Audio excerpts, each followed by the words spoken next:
On today's episode of the very first After Further Review, we're talking about college football. It's back, baby, and we're getting ready for it.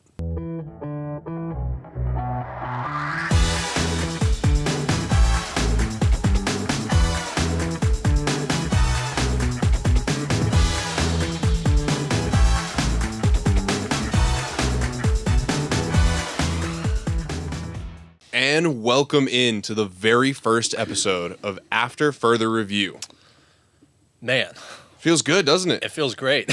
Well, I'm one of your hosts, Landon Pats. This is your other host, Tye Gensler. How's it going?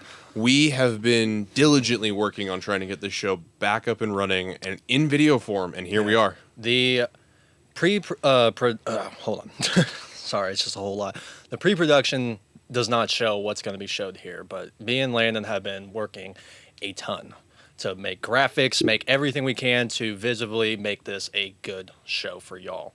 When it comes to it, though, we are also just college students. So we're going to progressively learn as we go, and that will just make it better for you guys as a viewership. We're so thankful for all the supporters when it comes to it. But other than that, all we get to do is talk about what's going to be the greatest college football season. I'll say that. It's going to be one of the best college seasons we're going to have. Absolutely. 12-team playoff, all the things. I'm more than excited Massive for new it. conferences, everything else like that.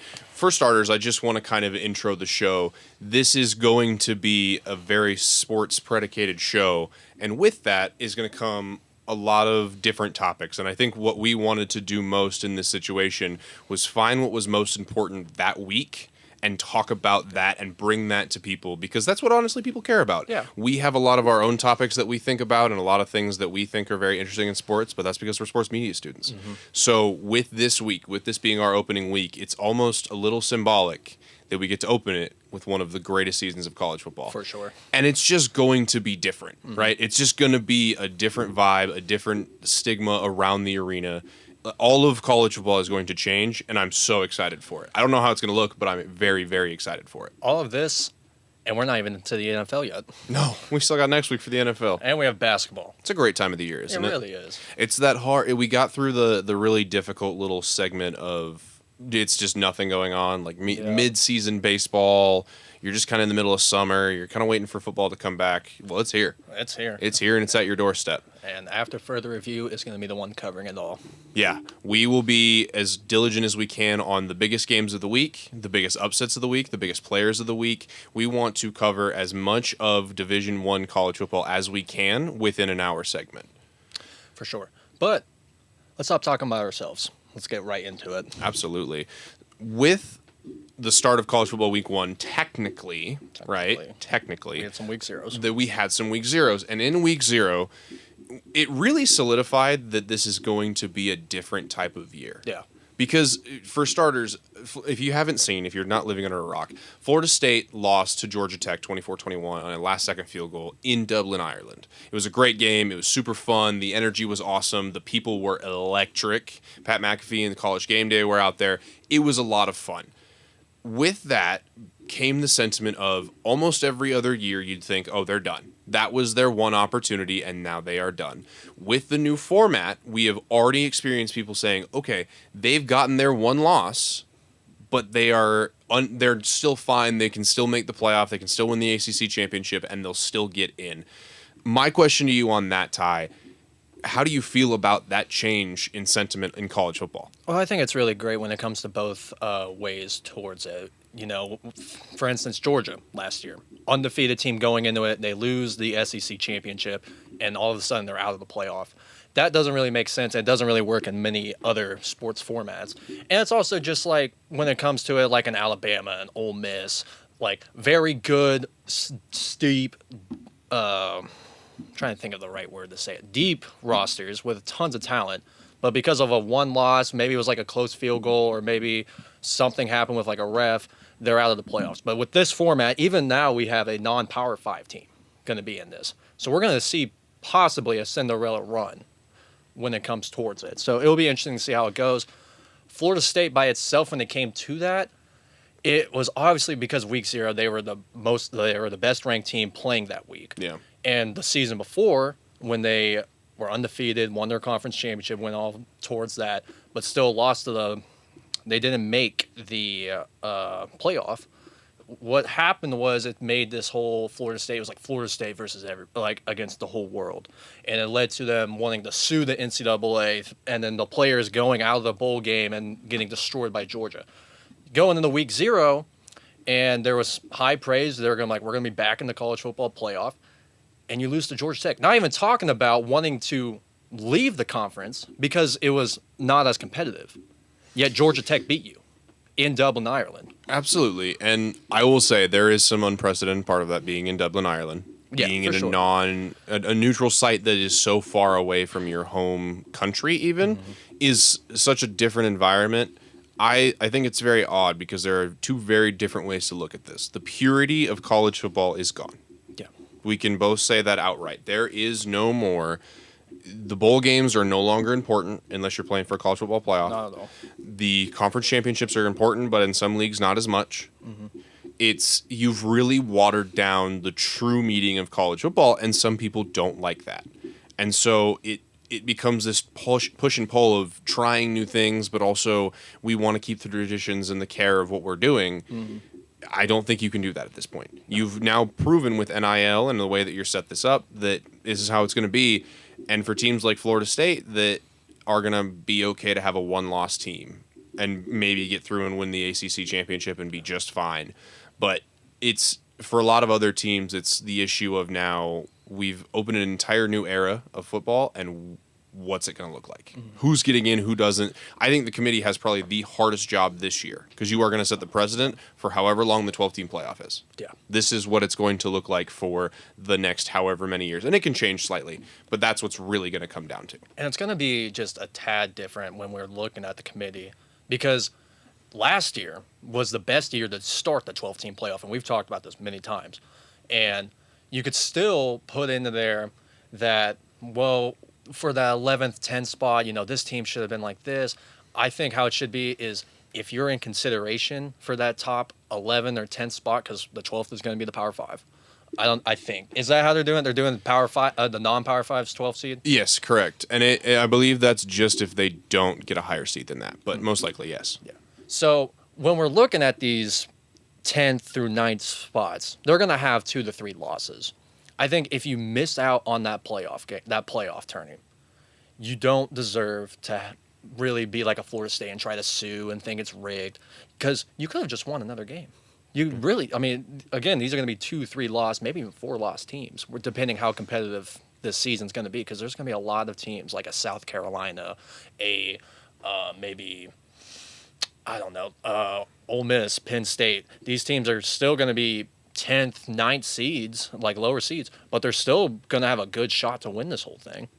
Absolutely. All right. We are going to get so much deeper into all of the nitty-gritty of the college football playoff, who we think is going in there, who we think are winning our conference championships. You'll be able to see all of that in just a little bit. For right now, I want to really hammer in on this Florida State-Georgia Tech game because I thought it was so interesting for so many different reasons. The stat that I think everybody is seeing and the one that obviously stands out the most to me, DJ Uiagalelei had 1.3 yards per attempt. Yeah. It was truly devastating because we were actually big fans of DJ last year. We were, and we thought he was going to be a great piece for them in that offense. He didn't have a great start with Clemson, but that was also because they were transitioning from going to being a top 4 team to a slightly middle-pack ACC team. Yeah. And so when we're looking at it, we thought DJ didn't have the right resources around because this is the same Florida State that had the a very fun offense, a really impactful defense with a great defensive line interior. And so going in this, we're like, this is DJ's team because this is going to be he's got better players, better talent, probably better coaches. And it just led to him stinking the bed. Again, if Dublin, Ireland also played a factor with that, with the time zones and all that jazz.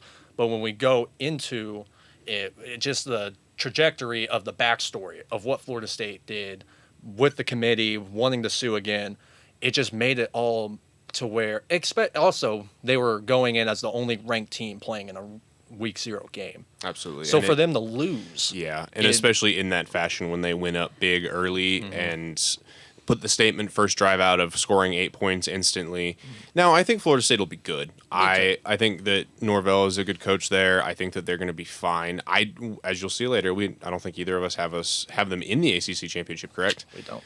It's kind of the rollover year, and what's hard to look at now is that, yes, it is still the face of Florida State, but it's a brand new year. And that's part of the beauty of it, too.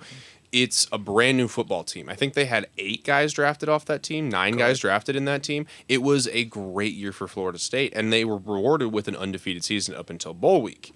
The issue now is that you can't set the same precedent for that team. No. This is a different team. There was a reason they were ranked lower than they started in the poll last year. There's these things that are going to happen, and I think that especially in week 0 and in week 1, people will think it's the exact same team. And in some spots, you can think that. Our Oklahoma State Cowboys, yeah, it's almost the exact same team. There's going to be one new starter this year that didn't start last year or play significant minutes. So it's a lot of times the same teams in principle, but especially for these teams that were really, really good last year and have a lot of turnover, you can't just see every team as an Alabama, a Georgia, who can just continuously reload. Not at all. Sometimes this talent is what's really the important part. It's not always just the scheme, the program, the culture in these big spots. And that's a lot of these programs are proven by having their dips. It also just didn't help that going into week 0, again, they were the only ranked team playing. So whenever they lose after that, it was just throwing more fire into that flame for them.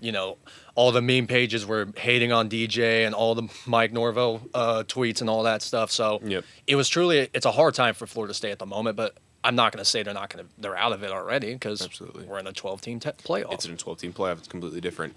I wanted to get a little bit more to Georgia Tech and give them their flowers. Give them the flowers. The Haynes duo in their backfield is great. Jamal Haynes, the running back, had 11 carries for 75 yards and 2 touchdowns, 6.8 a carry on a Florida State defense last year that was ranked within the top 10.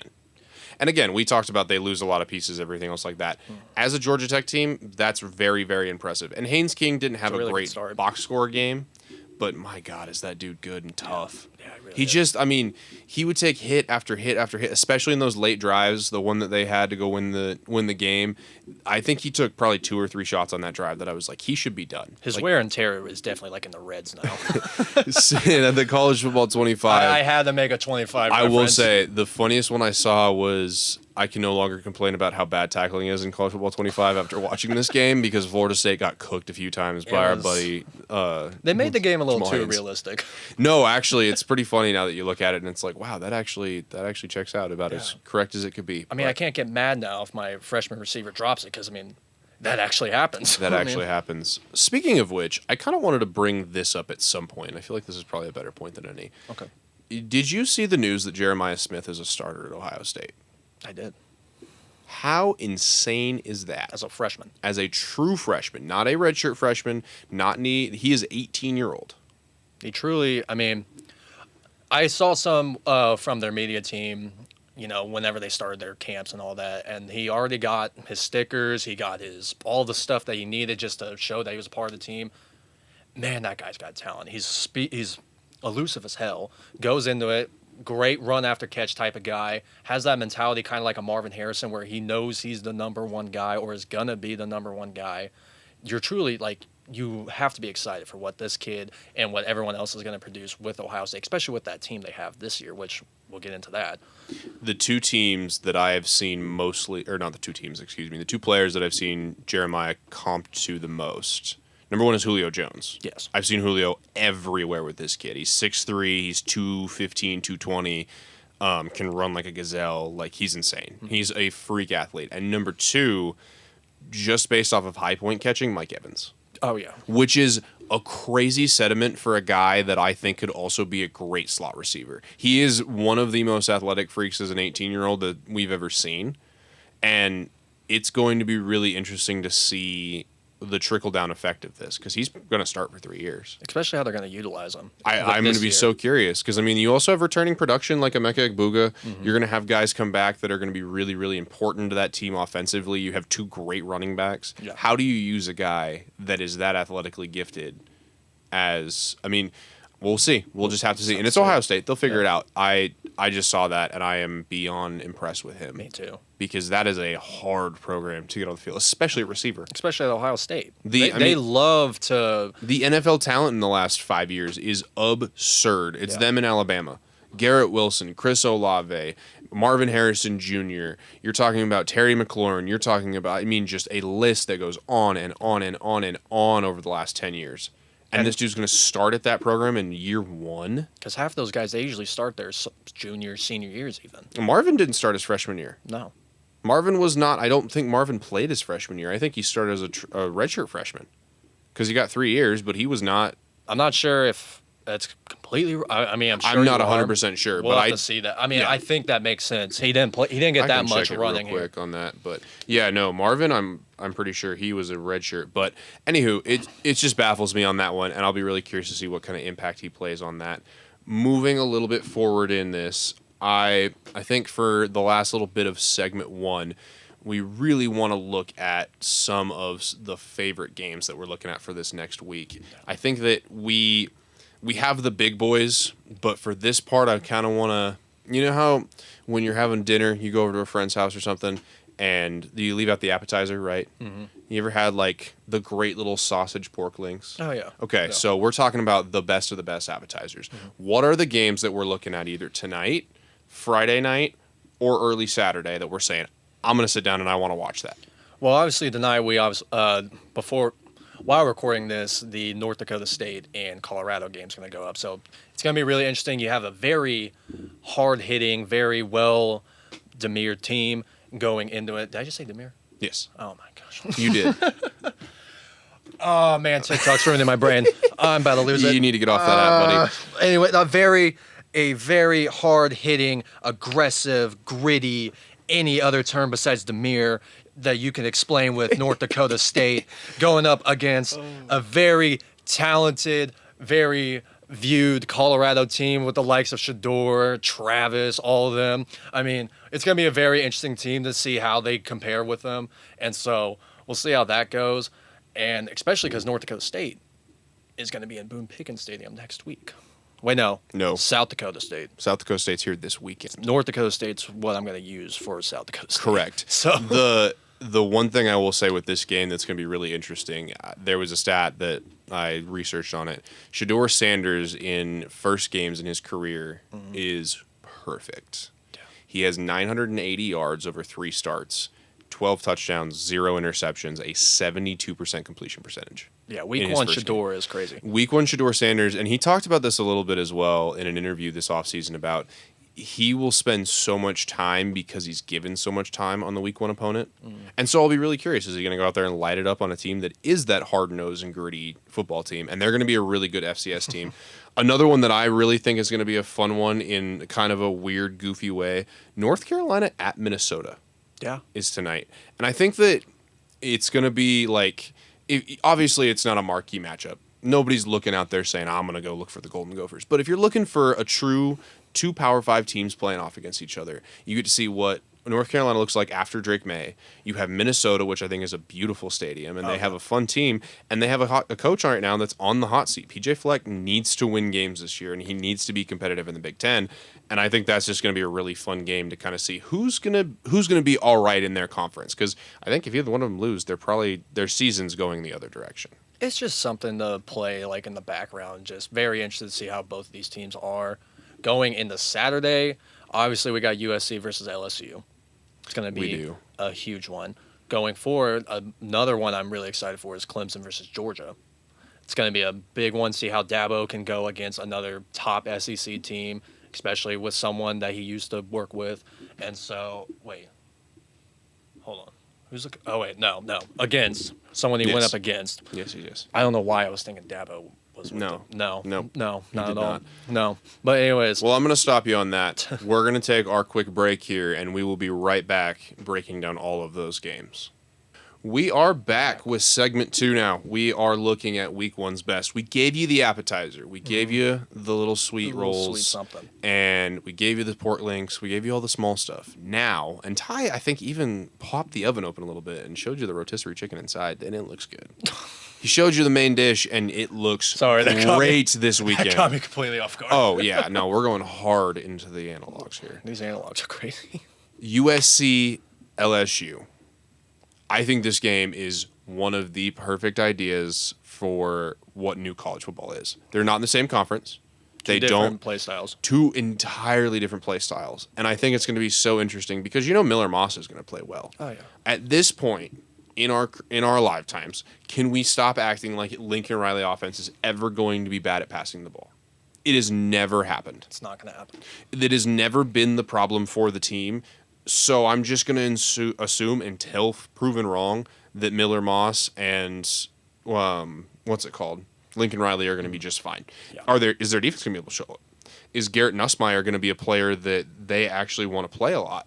And I mean, I just am very curious to see what an LSU team after Jaden Daniels looks like. Mm-hmm. The two teams that just had the number 1 and number 2 overall pick are going against each other in this game. It's going to have a lot of implication for how USC does in their new conference. I think that's going to be a really great game. Your thoughts on it? I think you were pretty spot on with that. It's going to be very interesting to see how these two teams go up against each other. And it's just, again, like I'm going to state like you did, can USC actually have a defense this year? Because, dear God, that was horrendous to watch last year. It was. I think that they need to figure out what they're going to do with Harold Perkins. Yeah. The outside linebacker. He's a phenomenal player. He's a little undersized. He's about 220, maybe 215-ish. I think he would be a great safety. I don't know if he has the full range speed for it, but I think that LSU's defense is going to improve slowly over time. I know they hired a new defensive coordinator this year. I would be very curious, and honestly, if it's going to impact them, I'm not sure it's going to be this week. If it's going to be a team that you can play a shootout in, it's going to be USC. Yeah. Now, USC has also made a lot of their own changes. They brought in their own defensive coordinator, D-line coach, linebacker coach, secondary coach. They wiped their defensive coaches this offseason and replaced them now with people that were more proven within college football. I think what the issue there is now you're talking about the numbers game. It's how Lincoln Riley runs his offense. And I've kind of thought this for a long time, that the way that Lincoln Riley decides to run his offense really impacts and hinders his defense on multiple levels. You don't have enough time to adjust on the sidelines. You're going to be gassed every time that you get out there. The offense is moving so quickly and so volatile that it's just going to keep you moving constantly. And that creates a defensive hold strong. So Alabama, what were they good at for the longest time if they were good at defense? Running the ball, controlling the clock, all of those things. The way that Lincoln Riley plays football doesn't allow for that. You have to win big, and I think that a good defense for USC would be a team that gives up like 25 points a game. Yeah. We're not asking them to be phenomenal. You don't have to shut them out. No. You don't have to, especially with this team. You just need to stop a team once or twice, and with how that offense is for USC, they're going to score every time. And I will be really curious to see who ends up winning that game outright. I don't know exactly what the line is on that game. I would like to see if I can find it real quick. While you do that, I'm actually going to transition to another one that I kind of hinted at. Clemson versus Georgia. Dabo, who has been, well, we've kind of talked about this a little bit. He's been in the hot seat. We have considered that. And I think going into this, again, we're going to say this a lot, the 12 team to playoff, that if he can't get into this playoff, especially with how the ACC is, it's not like an SEC. It's not a Big Ten where they have very high-ranked teams. It's pretty much anyone has a chance to win this. You got to capitalize off that when it comes to it. And with Georgia, they're coming in pissed. They still think they deserve to be in that top 4, which, to be fair, I feel like they had a better resume. Actually, I'm not going to say a better resume than Florida State. But they had a good talk. There was a good reasoning to have them in that top 4. I don't know. I think if there was anybody to be left out, it was Georgia because they lost to Alabama. And if you were going to make the case for Alabama, it's because they beat Georgia. It's a two-edged sword on that. I'm going to cut you off real quick. That game between USC and LSU is at Allegiant Stadium in Vegas. Okay. And the line right now is LSU -4.5. Who do you have winning this game, and do you think they covered the spread? I don't think the spread's going to be covered. Okay. But I think LSU is going to win this because there's going to these these SEC teams are going to want to compete and try to take over that Bama and Georgia spot and to get in that 12th playoff. So I think going into this, you have to start off hot. You have to beat USC in this one to show that you are still dominant in the SEC without Jaden Daniels, without everyone that left you. You have to win this game. Give me the Tigers.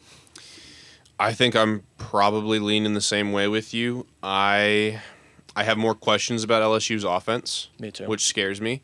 But I do think that their physicality, I think their defense is going to be highly improved, and I do think that this is going to be a 3-point game. I would probably say LSU wins 34-31.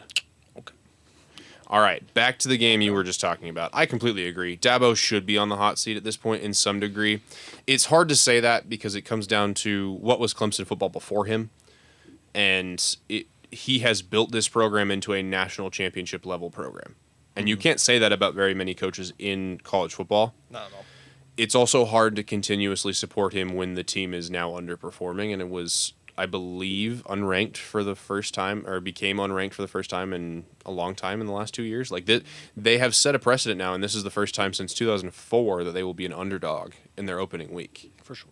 So it's become a question now of you got to go out and do it. You're still recruiting well. You're still bringing in the kids. You're still doing all the right things. You got to go out and do it now. You just got to win. You got to go out and win now. And I think that with this being a not neutral-sided game, really, this is in Mercedes-Benz in Atlanta, like this is going to be a really hard game for Clemson to win.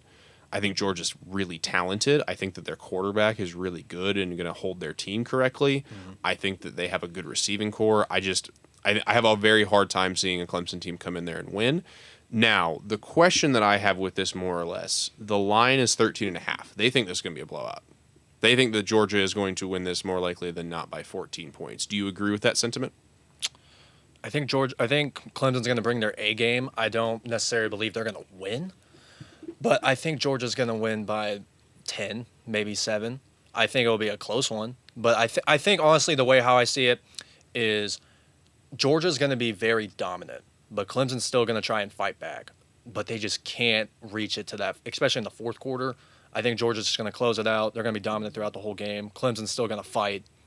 But give me Georgia by like a good 10, maybe 7. And especially, I think that the thing in here now, the other question I wanted to think about with this is if this season goes poorly for Cade Klubnik, the quarterback at Clemson, do we start considering the fact that the guys that Dabo's bringing in are not really the full problem and that it's more the system and what's going on? And I get that DJ just did not have a good showing this last week, but it's now been seen that he could be a good quarterback, and Cade was a high-level quarterback coming in the year before. I'd like to see him take that step and be a better player where he's at right now, but it would concern me for the future of Clemson football if Dabo were to have a good season and Cade still didn't have a good season, because that's what a lot of their success was built off of for a long time. Deshaun Watson, Trevor Lawrence, the guys that won the national championship for them were high-level first-round quarterbacks. I was literally just about to say, when you go from Deshaun Watson and Trevor Lawrence to now the quarterback play it goes to now, yep, you really just got to think there's got to be more to it than just the quarterbacks aren't good. Yeah. Truly, there's got to be something wrong. Same level recruits. DJ was the number 2 player in his class. I believe Cade was top 5 in his class. Yeah. Like, they're not bringing in lower level players at this point. They are still very high level, good quarterbacks. Yeah. It's just more down to the question of, are they going to believe in them enough to actually make the plays and do what they're supposed to? For sure. So we both have Georgia winning that game. I probably would say that Georgia's going to cover. I don't have as much faith in this Clemson team, especially early in the season. I think they're going to have to find their identity a little bit more. Going down to Atlanta, Georgia, it's going to be 95% Georgia fans. It's going to be a home game for them. Yeah. So that place is going to be rocking. They can fit more people than they can at Georgia. So it's going to be a fun environment for them. I think Georgia's probably going to win by about 14 on that one. It'll be fun to watch. Next game that I have on here, Miami going with Florida. Don't you like an in-state rival? Battle of the in-state rivals. I think this is going to be a really fun game. Me too. This is in Gainesville, so this is not a neutral site. This is a home game for Florida. There are so many storylines that I want to get into with this game. Number one, is Miami finally good this year? We'll get into that later on if we think that they're good this year. But are they actually good this year? They brought in Cam Ward, the transfer from Washington State. They brought in the running back from Oregon State, Damian Martinez. They're going to be improved offensively, I believe. I would wonder how good that defense is going to be and if they can get their way through the ACC. But if they can, I think this is a really, really dangerous team with a really good head coach in Mario Cristobal that had Oregon in a very good spot before them and then went to Miami because he realized what the NIL potential was. He realized what the location potential was and what it could be. I think this is trying to be his payoff year.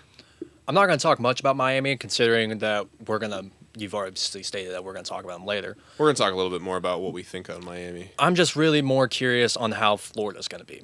They have had a struggle when it comes to toughness of competition, when it comes to just recruits, when it comes to the SEC just by itself.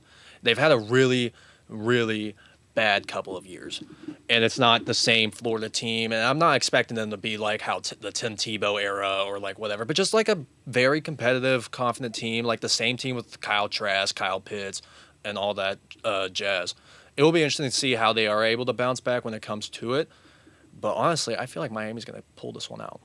Yeah, I think with it being in such close location, I'll be very curious to see how Graham Mertz plays, the sixth-year quarterback now. They're an interesting team. They send a lot of talent to the NFL. They're recruiting well this year for the first time in a while now. They got DJ Lagway, who's in the building now with them. I will be very curious to see how Florida does. I think that they are probably in a rebuilding year, which is a tough thing for them. Yeah. Especially with how tough their schedule is. We don't even have to look at the Miami game. The rest of their schedule is against Power 5 teams, and they are all quality. I'm pretty sure that UCF is the easiest game on their schedule this year. Yeah. Which is absurd. I think besides Cal, they have the toughest schedule. Yeah. Cal's mainly just because of the distance. Yeah, and it's more it's the travel schedule more than anything. So I apologize. I'm looking at it right now. They play Miami at home, Samford at home. Okay. So they can probably win the Samford game. Yeah. Then they go with A&M at home again. So 3 home games, but a ranked Texas A&M team. Go at Mississippi State. Go home for UCF, which is going to be a home game for both of them. The Swamp would be cool. Tennessee, they go to Rocky Top. Kentucky, at home for Georgia, at Texas, versus LSU, versus Ole Miss, at Florida State. That's wild. That is a brutal final 6 weeks because Kentucky may be good this year, but every other one of those teams has a real shot in their head of making the college football playoff. It can go really, really good or go really south. I mean, I would be very concerned if I was a Florida Gator fan for this year. I'd be very concerned if they ask you for an official visit if you're a high school football player. Yeah. I don't know. I'll be curious to see how they do this year. They still have the story of Cormani McLean there, the walk-on now, former 5-star from Colorado that transferred in there. Mm-hmm. He's had his issues there. I'll be curious to see if he continues to have it. He'd be a nice add for their defense. For sure. I'll be curious to see if DJ Lagway gets on the field quickly. That dude's an athletic freak. Mm-hmm. Reminds a lot of people of Cam Newton. So be curious to see if they have that in them.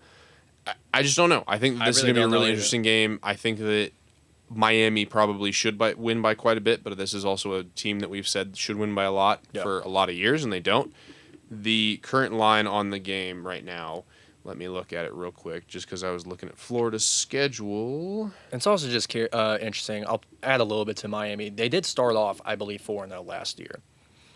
Or 3-0 at least. I believe you're right on that, yeah. It was just the Tyler Van Dyke, the injuries, all of it wasn't really adding up well.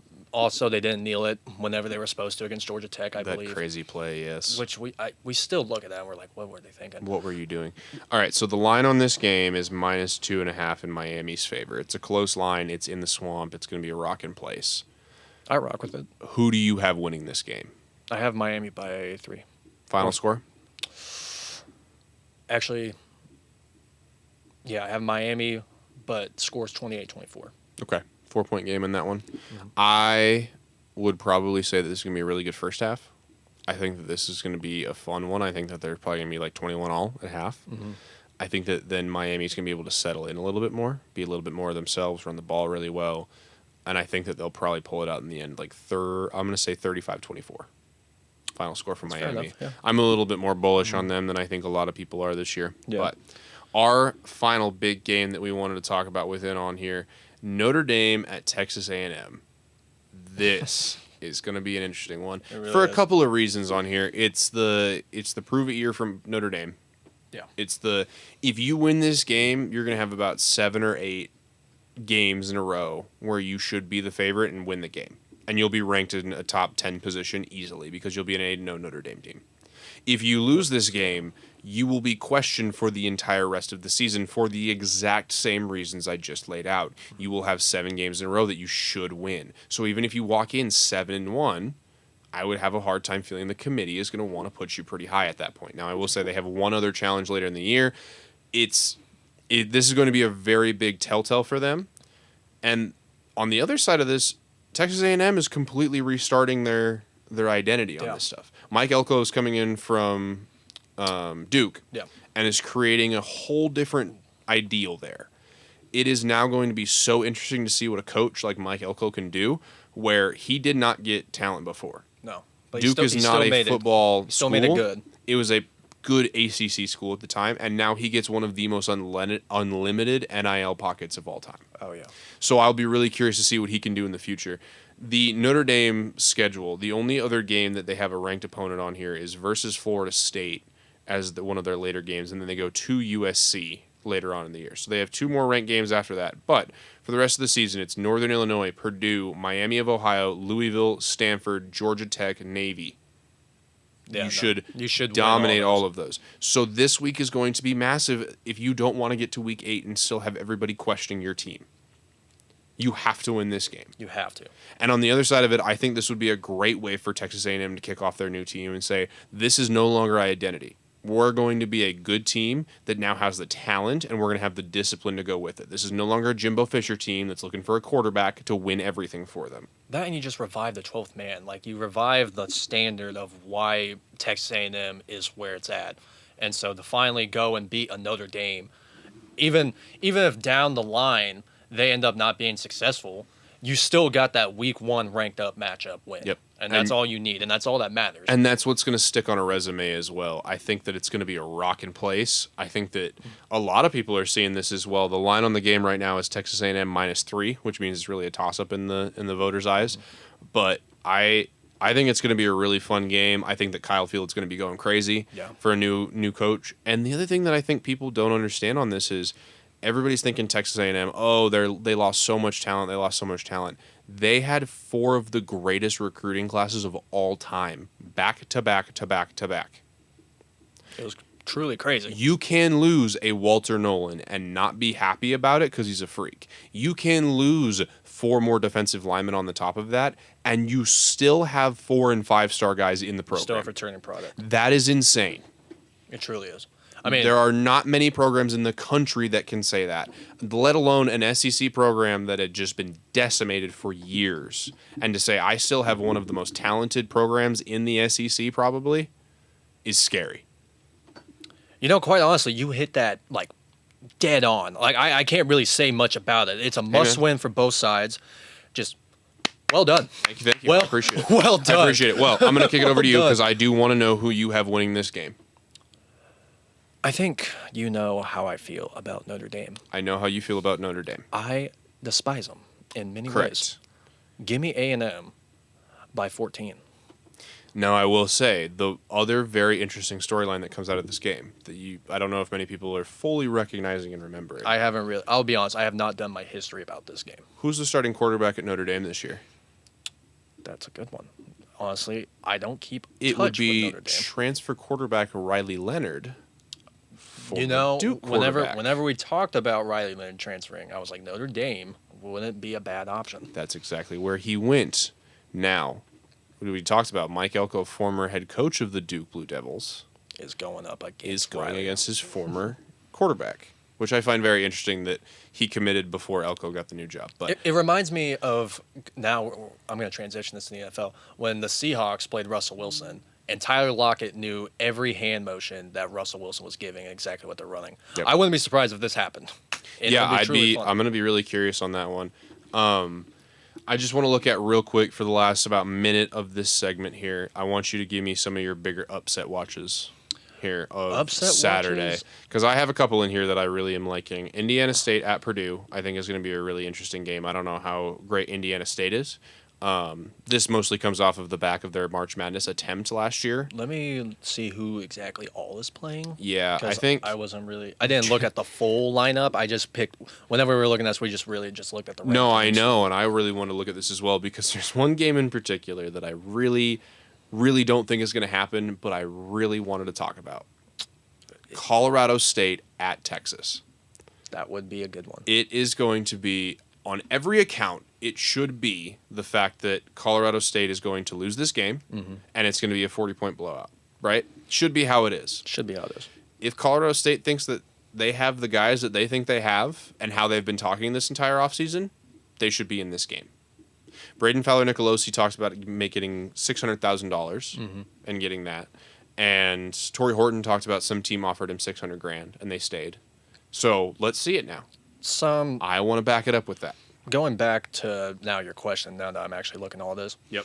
Some potential upsets. I'm not saying full upsets, like these are going to happen. These are potentials. Potentials, for sure. So, Monday night, Boston College versus Florida State. Ooh. That's a very good FSU one. got them again? Are you saying they're going to get got again? I'm not. I don't know. I don't want it to be a God again moment, but Boston College is a very underrated team, I would say. Okay. Especially with the physicality. Give me your last one here. I got one that a lot of people on this campus won't be happy with. South Dakota State versus Oklahoma State. I knew you were going to say it, and I don't hate it. I don't hate it. It terrifies me. Saturday terrifies me. A lot of people, it really does, because a lot of people are like, well, they're not in the Big Ten. They're not in the Power Five. We should just sweep them. They're very They've good. only lost, I believe, twice in the past 2 years or 3. They are the defending Yeah. back-to-back Division II national champions. They are a nasty football team. And I will say the only piece of hope that I have coming out of this is that they have a new set of coordinators, and they lost a lot of production from last year. The quarterback's still back, but they lost a lot of production. All right, I need to cut you off because we're running a little bit long on time here right now. The final segment within this, we're going to go ahead and talk about the conference champions that we have and our predictions for the college football playoff right after this. And we are back. Segment 3, final segment of episode 1. How are we feeling? Feeling good. I'm having a good time with this so far. Getting This the has been juices fun. out. I know. The nerves out. Feels like we're back a little bit. But Now we're sure not in the studio we're gonna be in. No, we will. We will forgot be to in the full state that. studio. Yeah, we will get the full studio set up. We'll have everything ready to go. All right, I'm gonna take the one shot here for a second. Look right at you. We're gonna go into all of our conference championship winners right now. So Ty and I each decided that we were going to go through and decide who our winner was and our loser was, who made it, because that's going to be very pivotal this year in the college football playoff. So we are going to talk about these teams in particular, and then we're going to transition into where we have them in the college football playoff. For starters, we want to start big with this. You know what? I'll leave this open to you. Where do you want to start? What conference? Honestly, let's start. Ooh, you know what? Let's start with the one that we actually. No, I'm going to keep that for the last one. Let's go with the SEC. All right. So with the SEC, we both have Georgia. And we both have Texas going against them. And we both have Texas going against them. I think that the biggest portion for this, with what I'm seeing, is that I think they're the two best teams, and it's the easy pick. It's the easy pick. It's the obvious pick, but it's also the right pick in my opinion. It's the two best teams in the conference, and so for me, the Carson Beck returning, getting Travis Etienne's little brother Trevor, they're going to be a really high-powered offense. Yeah. Along with, they still return one of the best defenses. They have a lot of people that left last year, but they have a lot of people that are going to be coming up again. I'm not going against Kirby Smart, especially in a Nick Sabanless SEC. I will never go against Kirby Smart, especially since Saban's gone now. Correct. I would say going into this year, actually, this was, even with the big loss to Bama in that SEC championship, if we were to start that 12-team playoff last year, you still could say they were one of the bigger threats, if not the biggest threat into that playoff. They were so dominant with Brock Bowers, McCockney, Carson Beck, so on and so forth. Now we just have a lot of questions to be answered. Just how's Dominic Levet going to be? How's Carson Beck going to be without McCockney and Brock Bowers? How's the offense, defense? I mean, there's a lot of ways to go with this, and especially for Georgia. But they, again, have a lot of 4-stars, 5-star talent just waiting. Yep. And so this, again, I'm just going to say, It's the casual number one pick. It's Georgia, but But it's also the right pick. it's the right smart pick. You Yes. can't go wrong picking Georgia. No, absolutely. And I think on the other side of that with Texas, it's their first year in the SEC. It's going to be a tougher schedule at first. If they get through Michigan, they're going to be fine. I actually have them. I have some records in here as well. I have Texas going 10-2. Okay. And I have one of those losses being to Michigan. You know, I thought that same thing. I So- thought Michigan was gonna. And that's why I think if I were to say that they're 10-2, some people might say, "Oh, how are they in the SEC championship? There's only gonna be a one-loss team or an undefeated team." I think that they lose an out-of-conference game, but with Texas in particular, they have the quarterback, they have the weapons, they're gonna have a run game with C.J. Baxter. They have good defensive players. I'm a little curious to see what they do with their defensive line now, losing Tavondre Sweat, losing some of the bigger guys that they had up front, Byron Murphy. But a lot like these other blue blood programs, they're gonna be in a fine spot. So we'll see what they end up needing to do to be a good team. To go a little deeper into that, it's going to be interesting because you have a Heisman contender with Quinn Ewers. You also got Isaiah Bond and Amari Nilback on that squad, and you reloaded again with more wide receiver transfers. My only question is how they're going to run the ball. They lost C.J. Baxter and Christian Clark during camp. They They're did. both out for the season. They did. And now they're going off a junior running I forgot he was back. out for the season. Yeah, they're both out for the season. Yeah. So now you're going to have a junior running back. I forgot his name. Yep. And then you have freshman. Yep. It's going to be really interesting to see how you're going to be able to run the ball against an SEC type defense where For they sure. primarily stop the run altogether. Absolutely. And so, All right. see Well, how we that gotta move a little bit faster through these. We're gonna cut ourselves short on time if we do not. All right. Miami versus Clemson. Let's go to the ACC. That's who I have winning the ACC right now in my setup there. I think it's the obvious pick. I think that Miami has a really favorable schedule this year, a really good team. I think that they probably drop one team in the ACC, especially if they win this first game at Florida. But I think that Miami is going to be your ACC champions for the first time ever. Yeah, you're pretty spot on with that. Isn't 'cause that I weird to also- say? Yeah. Miami has never won the ACC championship. That's just It's a Wild. weird thing to say. weird, wild, shocking. But you, factual. on the other hand, another shocking idea, had a team, I guess not that shocking since they were just there this last year, had a different team in the ACC championship. Who did you have? I have Louisville. You did have Louisville. I honestly, when trying to decide, I was like, okay, Louisville obviously they lost in their ACC championship against Florida State, who again had a lot of NFL type talent in there.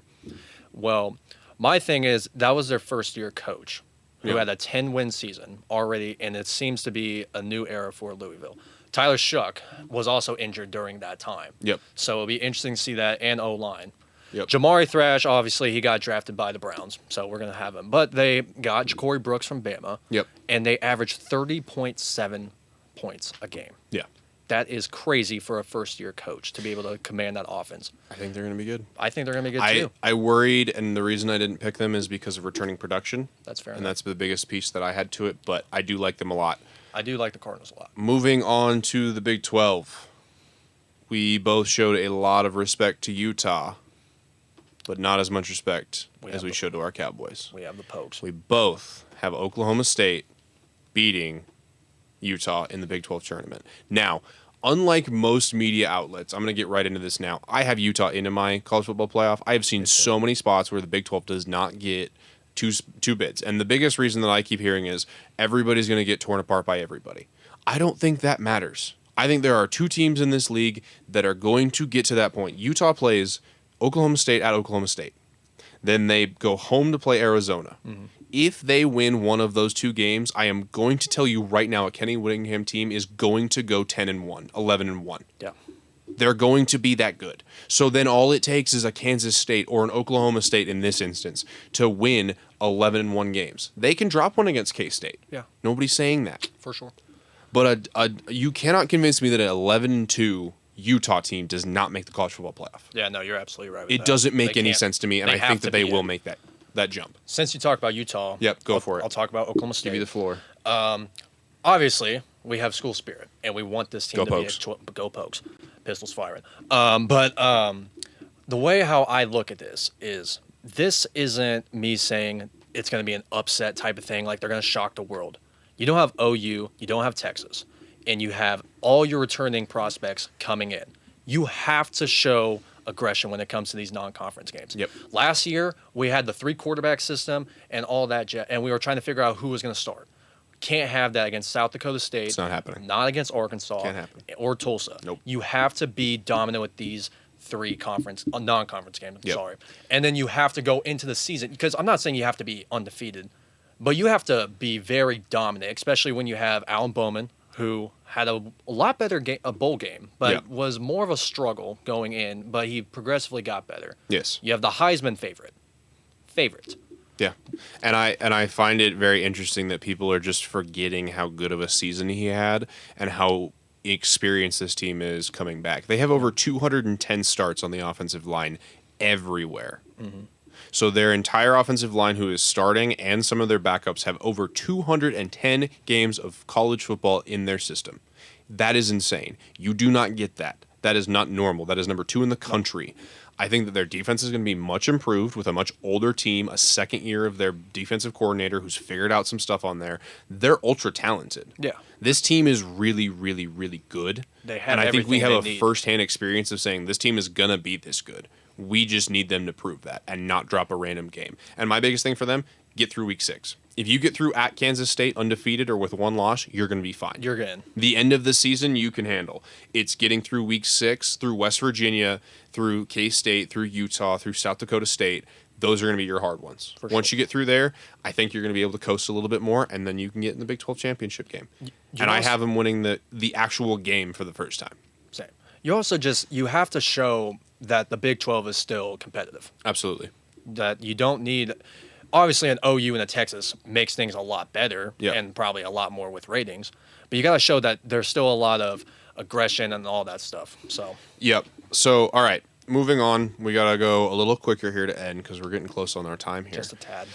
The Big Ten. We had the same 2 teams split different ways. I had Oregon winning. You had Ohio State winning. I have them both at 11-1 going into the game. I want you to give me your best pitch on Ohio State. Go. My best pitch on Ohio State is that it's not that I don't want them to win, because honestly, I really was looking for Oregon to go and take that. I'm looking at this as I am expecting them to win. No, absolutely. They have built this team around NIL with guys like Will Howard, Judkins, Caleb Downs, etc. You have the perfect, probably one of the more deep, talented rosters, maybe besides Ole Miss, that you have going into this. Yeah. Especially with even freshman talent that we talked about. Absolutely. You have to win. Yeah. I'm going to say it right now.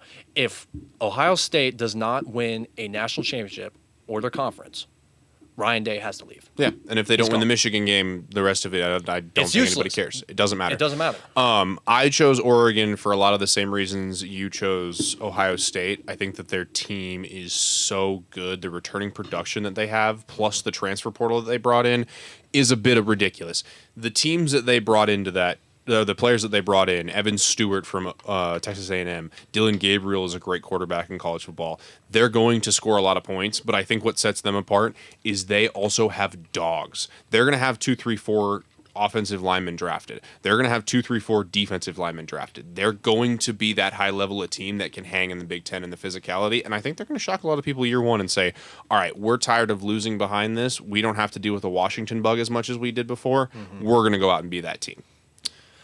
I'll just add one last thing about Oregon. It's just I'm really, really excited to see how these receivers are going to be. You have Tez Johnson, you have Trayshawn Holden, and then honestly, a guy that I'm really excited about, Jurian Dickey. Yeah. He was a freshman. He has a really great backstory too. He was originally he played high school football in Italy for 1 year because of his father, then moved down to Texas, and then was top of the rankings with all that. Started his freshman year injured, but he was repping 99 because he wanted to earn his childhood number, which was 13. This guy also, by the way, is 6'3", 210 pounds, and one of their fastest and most physical receivers. Interesting. Going into his freshman year. Dude, I'm telling you, I think Oregon's going to be a really, really good team. Me too. All right. We're going to kind of speed our way through our college football playoff here. I will go ahead and talk about mine first. I'll throw the graphic up on the screen for you guys. I have the top 4, obviously, is who I have. I think Oklahoma State, obviously, whoever the Big 12 champion will be the 4 seed. ACC will be the 3 seed, and then it's just kind of a toss-up between the SEC and Big 10 on who gets it. I think Texas is your 5 seed. I think that they're going to be an elite team. We talked about them already. Ohio State is your 6. Old Miss, man, I think Old Miss is going to be good this year. Jackson Dart, they have a really easy schedule. Clemson, I think, making into the ACC championship game. They're going to have a one-loss game against Georgia, so I think their record's going to be a little bit different, and they're going to be a little bit less penalized for it. Alabama with a new coach, I think it's going to be a lot of the same game plan. I think their offense might even actually be a bit improved this year. What I worry about is the first-year takeover. I think it takes Kalen DeBoer a half second. He's not going to be a bad coach, and I still have them as the 8th or the 9th team in the country. Sure. I just don't know if it's going to be exactly what Alabama's standards are going to be for this year. That makes sense. Utah, I have making it in with 11 wins and 2 losses, both of them going to OSU. I think that Kenny Dillingham will not have a losing season, and he will not have a poor season. And I think, especially with the schedule that they were handed in the new Big 12, I think it's going to be a pretty easy walk for them to get in there. Penn State, also a very, very easy schedule this year. It comes down to if Drew Lawler can step up. If they win a couple of games that they're not supposed to, you can probably see them in the Big 10 championship game. If they end up losing the games that they're not supposed to, I don't see them really making the college football playoff. I think this is a massive year for James Franklin. And finally, my group of 5 team that I want to get in there, Tulane. Dude, I think Tulane is going to be nasty this year. I keep doing more and more research about this team. We have a lot to get into with them. Their new head coach this year was the former head coach at Troy for the last 2 years. Yeah. Troy, coming before this guy, Joe Summerall, came in, had 3 back-to-back-to-back losing seasons. Soon as he came in there, they had a 12-win season and an 11-win season. He then moves himself to Tulane, who had already had 2 back-to-back 10-plus win seasons, and is going to be there for his first year this year. He brought in one of the most insane transfer groups for a Tulane Green Wave you could have imagined. Mario Williams, former 4-star receiver from USC, is now a Tulane Mean Green. Former 4-star, high 4-star recruit for Oregon, Ty Thompson, is their starting quarterback now. They bring back their starting running back, Mekhi Hughes, who had 1,300 yards and 5 touchdowns last year. They also have a very easy schedule. If they were to upset one of 2 teams, I think that this is how they get their path to the playoff. They play versus K-State at home or at Oklahoma. I think that they could logistically win one of those games and get themselves in and win a very mediocre American Conference this year and be the 12 seed this year. For sure. Not too bad. Give us your top 12. My top 12. I'm going to speed past this just a tad. I got Georgia number 1. They have one of the tougher schedules, plus they are just dominantly good. Ohio State, again, used NIL to build up their team. I am expecting them to be in the top 2 seeds. Miami, we've touched on. Oklahoma State, we've touched on. Going into my 5th, I have Oregon. Again, their top receivers. I think it's going to be they barely lost. It's kind of like Oregon versus Washington last year. Yeah, no, I think we both agree it's going to be a great game. Yeah. Texas, they're going to bounce back from that Georgia loss, but they're still at 6. 7, I got Bama. Same things you've said. I'm going to be kind of interested to see how their offense is. I think they're going to be interesting. We'll talk about them a lot more in the upcoming weeks as well. For sure. And it's just how they're going to use their transfers from Washington, like a Jeremy Bernard, how they're going to use Kendrick Law. They got freshman corner stud Xavier Brown. Number 8, I got Utah. Old production returning, but they also got a lot of new guys. I'm really interested to see how Caleb Lohner is going to be. Yep. 6'8", 250-pound tight end. Yep. But is just a freak. And I mean a unit. Yep. 2 great linebackers that I didn't even mention. And then you also got Dijon Stanley from talk around their whole camp. He is their guy. And then you go into Louisville. I've already talked about much with them. Penn State, you've covered them really well. Ole Miss, again, has one of the deepest rosters probably in the nation. And you give them Jackson Dart and Lane Kiffin. Yeah, put them in the top 12. And in my 12th spot, I got Boise State. Now, when it comes to Boise State, they have a lot of great team guys. Marion McCoy, Say Oladipo, Ashid Hassan, Andrew Simpson. But what I like to think here is what I want to say is going to be, and I'll say this, he's going to be a top 5 running back in the nation. I think he's that good.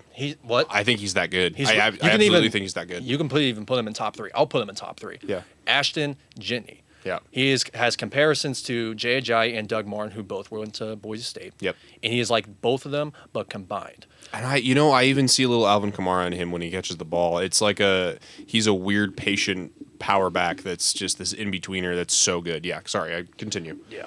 And also, I would just like to say, for the first time, I made a little screw-up. It was not the wide receiver from Oregon that played high school ball in Italy. It was actually Ashton Jitney. So that's my fault. Okay. I like to hype. Shout out the guy. They had very same path. Yeah. No, I can get where you got to that too. at this point. It's just Ashton was the one that actually played in Italy. So Yeah. my fault.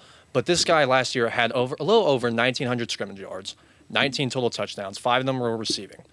And you pair him with a USC transfer in Malachi Nelson, who is, I couldn't confirm if he was a starter, but I'm assuming he is. Malachi Nelson this year, actually, it came out, will not be the starter. He lost the job to a former 2-star. I wanted to ask you if that changed your opinion on it, because in my head as well, that honestly could be a positive. It could be. A 5-star recruit, a talented guy came in there, and this dude still came in and beat him out. Now, that also could be an issue of, hey, Malachi just didn't show up. Malachi just wasn't ready. But that was, I really genuinely thought I might be going here with you on Boise State. Once I saw that information, it kind of concerned me on that, so I wanted to ask you about it. I mean, if they truly think that this 2-star quarterback is better than their 5-star transfer, yeah, I don't see a problem with it. And it's a team that we know can win and has a good program and good tradition and everything else like that. Is there anything else that we want to talk about with the college football playoff while we wrap this up? Because I think that we have pretty solid lists, and I think that this will change over time. I think we'll probably try to add a little updated version in there at some point. But I'll say one last thing. They also, Boise State will go up against Oregon, so that's their high-key matchup, and to show that they can be in this top 12 playoff. And also just with the, I'll even say this, Ashton Gentry could be a top 10 Heisman candidate. Yeah, if they have the type of year that you're thinking they will. Alrighty, guys. Well, this has been the very first episode of After Further Review AFR. I wanted to say thank you so much for listening. Wherever you find us, if you're on Spotify, please give us a follow on there. If you're on Apple Music, please listen to us on there and give us a thumbs up. If you want the video versions of this, we'll be over on YouTube on After Further Review. You can go ahead and follow and subscribe on that as well. And if you want to follow any of our other content, you can go to theocali.com to find any of our schoolwork stuff that we'll be posting on there, and many, many other talented creators that are working here at Oklahoma State. We have a lot. For this time now, I think we are out of here, and we wanted to say thank you so much for watching. Peace out. See you guys.